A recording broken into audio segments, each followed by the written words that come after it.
Assalamualaikum warahmatullahi wabarakatuh. Halo Sobat Tani dan pendengar setia podcast UI Media. Selamat datang di episode kali ini bersama saya Wasiatul Hasanah.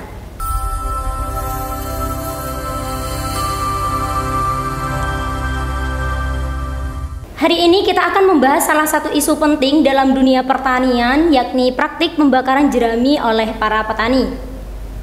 Meskipun pembakaran jerami tersebut dianggap sebagai cara cepat dan mudah untuk membersihkan lahan, praktik ini ternyata memiliki dampak serius terhadap lingkungan, kesehatan, dan bahkan perubahan iklim. Untuk mengupas lebih dalam tentang hal ini, kita sudah kedatangan narasumber yang kompeten di bidangnya. Beliau adalah Ibu Sustiana MP, Kaprodi Agribisnis Universitas Islam Madura. Beliau akan membantu kita memahami alasan di balik praktik ini, dampak-dampaknya, serta solusi dan alternatif yang bisa dilakukan. Yuk langsung saja kita simak perbincangannya. Sebelumnya, Assalamualaikum warahmatullahi wabarakatuh Ibu Yana. Waalaikumsalam. Senang sekali bisa berbincang dengan Ibu hari ini. Bagaimana kabarnya Bu? Alhamdulillah. Alhamdulillah. Sehat. Begini Bu, belakangan ini kami cukup sering mendengar atau melihat langsung di lapangan tentang praktik pembakaran jerami yang dilakukan oleh petani setelah panen. Nah, biasanya mereka membakar sisa-sisa jerami di lahan sebagai cara cepat untuk membersihkan sawah sebelum ditanami. Nah, untuk pertanyaannya, bagaimana menurut Ibu mengenai praktik pembakaran jerami yang dilakukan oleh para petani? Oke, jadi menurut saya proses penanganan pasca panen, outputnya limbahnya berupa jerami ya, itu kurang tepat kalau misalkan langsung dibakar saja. Padahal kan di dalam penanganan tersebut bisa dilakukan penanganan yang lebih bijaksana gitu. Entah misalkan ditambah dengan pengolahan tambahan, pengolahan limbah, entah menjadi pupuk organik, kemudian menjadi produk-produk yang lain yang lebih bernilai tambah, bernilai ekonomis seperti itu. Jadi kalau misalnya hanya dibakar kan dia kebanyakan menimbulkan efek negatif ya kan. Iya, ya, betul Bu. gitu. Jadi saya rasa kurang tepat. Baik Bu, seberapa umum praktik ini dilakukan oleh para petani Indonesia, terutama di Madura? Oke. Jadi setahu saya hampir semua petani di Madura, terutama ya, entah Pamekasan, Sumeneb, Sampang, Bangkalan, hampir semuanya cara cepatnya untuk mengatasi limbah jerami itu ya dibakar gitu ya, karena lebih efisien baik waktu dan tempat ya kan, agar lebih cepat diatasi. Tapi itu kurang tepat gitu. Begitu ya Bu. Iya, hampir semuanya tapi dibakar kayaknya ya. Iya Bu. Karena memang petani-petani juga minim pengetahuan, minim keterampilan juga kayak gitu. Banyak juga faktornya gitu, Pak. Kira-kira menurut Ibu apa alasan utama petani masih melakukan pembakaran jerami tersebut? Ya tadi yang sudah saya sebutkan bahwa setahu petani hanya cara cepatnya adalah dengan cara dibakar. Padahal ada cara-cara yang lain yang lebih bijaksana agar tidak merusak lingkungan tapi juga bisa meningkatkan nilai tambah, bernilai ekonomi sehingga bisa menambah pendapatan petani sebenarnya ketika Iya, mereka betul. tahu seharusnya seperti apa karena kurangnya keterampilan, pengetahuan begitu. Iya Bu, ya Bu. Dengan adanya praktik pembakaran jerami tersebut, apa saja dampaknya terhadap lingkungan, baik itu dari tanah, udara, iklim, dan kesehatan bagi masyarakat? Oke, kalau yang aspek lingkungan terutama ya, kalau untuk udara, otomatis kalau dibakar kan menimbulkan polusi udara ya Mbak ya. Iya betul Bu. Nah, bisa merusak kesehatan pernafasan, kemudian ke mata juga perih ya kan, mengganggu proses di masyarakat gitu, mengganggu kesehatan udara. Karena memang yang namanya polusi udara memang mengandung karbon monoksida dan sebagainya ya kan. Itu yang untuk udara. Yang untuk tanah kebanyakan kan petani menganggapnya kalau dibakar kemudian ditaruh lagi di lahan, mereka menganggapnya biar jadi pupuk gitu ya. Iya, Bu. Padahal kalau misalkan hasil pembakaran dari jerami itu nanti juga akan meningkatkan pH, keasaman dari tanah. Jadi kalau tanahnya jadi basah, nanti dia akan mengganggu juga ke kualitas lahan tadi sehingga bisa menurunkan produktivitas. Tapi sebaiknya kalau misalkan nanti diolah dengan lebih bijaksana, nanti tidak harus dibakar gitu kan. Itu yang tanah, kemudian udara, ya apalagi iklim, Bu. Iklim, oke. Otomatis kalau polusi udara kan bisa menimbulkan efek climate change, perubahan iklim. Kalau dilakukan secara terus-menerus, secara terus-menerus, kemudian banyak di segala daerah, misalkan kalau melakukan hal yang sama, ya itu berpengaruh buruk secara signifikan terhadap iklim karena polusi kan. Itu jadi ada pemanasan global dan sebagainya. Baik, Bu. Apakah ada regulasi atau aturan terkait praktik pembakaran jerami tersebut, Ibu? Oke.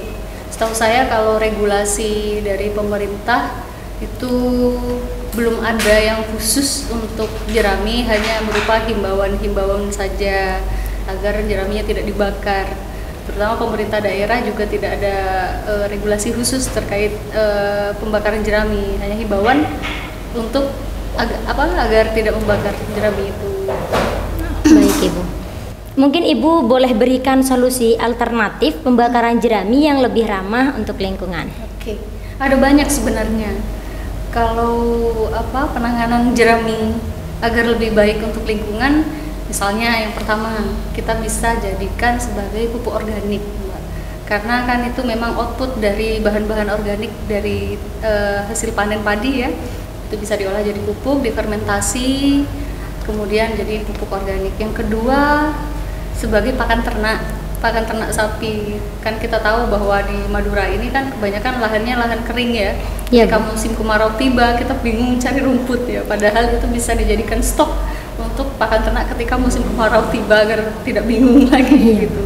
Yang ketiga itu bisa dilakukan seperti pemintalan jadi tali jadinya. Jadi tali kemudian bisa diolah menjadi tikar nanti. Kan belum ada jerami dari tikar ya, padahal itu memungkinkan gitu, berpotensi. Selain itu juga karena jerami itu mempunyai serat yang tinggi, jadi saya pernah lihat bahwa ada perusahaan untuk menangani jerami itu, jadi diolah, dihancurkan, dihaluskan, kemudian setelah itu menjadi kemasan untuk makanan kayak gitu. Jadi bisa lebih ramah lingkungan, juga bisa menghasilkan gitu. Banyak lagi. Ya, setahu saya itu. Sementara ini, apakah sudah ada teknologi atau program dari pemerintah untuk mengelola limbah jerami tersebut? Oke. Program pemerintah lebih ke aspek penyuluhan untuk memberikan kesadaran terhadap petani agar tidak membakar. Lebih diarahkan sosialisasi agar tidak membakar, kemudian agar diarahkan untuk menjadikan pupuk organik. Tapi pada kenyataannya di lapang, petani itu kalau suruh membuat pupuk organik itu banyak alasannya, karena terlalu lama prosesnya lah, atau karena kurang mengetahui bagaimana prosesnya. Mungkin ada beberapa petani yang tahu, tapi mungkin lebih banyak yang tidak tahu daripada yang mengetahui tersebut gitu. Oh, begitu, Bu. Iya. Lalu apa saja dampak dari pengelolaan limbah jerami yang tepat bagi petani dan masyarakat? Oke. Kalau diolah secara tepat yang seperti saya sebutkan tadi, itu bisa memungkinkan untuk meningkatkan ekonomi kerakyatan, terutama petani khususnya ya. Kemudian perekonomian pedesaan, perekonomian desa yang secara langsung juga nanti akan berpengaruh juga pada perekonomian daerah. Ketika misalkan itu memang benar-benar difokuskan agar tidak menjadi sampah, kemudian diolah menjadi bahan yang bernilai ekonomis, menjadikan pembukaan lapangan kerja juga kan otomatis kalau ada pengolahan agroindustri, pengolahan jerami kayak gitu. Jadi berpotensi secara ekonomis, secara bisnis yang bisa meningkatkan pendapatan masyarakat secara keseluruhan. Nah, yang terakhir, apa pesan Ibu kepada masyarakat umum untuk mengurangi praktik pembakaran jerami? Oke. Sarannya tadi Bapak Ibu petani ya, jangan dibakar Pak, Bu, itu jeraminya, tapi masih bisa diolah kembali. Kemudian perlu sinergi dari akademisi juga, baik dari kita ya sebagai akademisi dari Fakultas Pertanian, bisa secara bersama-sama, baik pemerintah desa, pemerintah daerah, pemerintah kabupaten, secara bersama-sama untuk menangani tindakan pembakaran jerami bersama juga petani yang dijadikan sebagai objek dari program-program untuk mendukung pertanian secara berkelanjutan dan berbasis ekonomi sirkular, karena itu kan memanfaatkan limbah juga akan menciptakan ekonomi sirkular gitu, Iya, betul. Mbak. Ya, gitu. Sarannya yaitu secara bersama-sama, kemudian secara konsisten juga. Kadang kan hanya program satu kali selesai petani sudah, tapi kan kalau jerami ini kan setiap tahun akan dilakukan tanam padi. Iya, betul. Nah, dan itu harus selalu dilakukan proses untuk konsep untuk pengolahan limbah tadi gitu.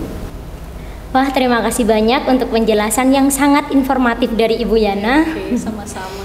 Semoga apa yang kita bahas hari ini bisa membuka wawasan kita semua tentang pentingnya pengelolaan jerami secara ramah lingkungan.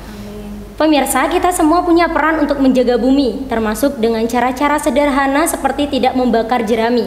Mari kita dukung praktik pertanian yang lebih berkelanjutan demi masa depan yang lebih baik. Terima kasih juga untuk Sobat Tani yang sudah mendengarkan sampai akhir. Jangan lupa pantau terus update dan konten menarik hanya di UIM Media. Saya Wasiatul Hasanah, mohon pamit undur diri. Wassalamualaikum warahmatullahi wabarakatuh.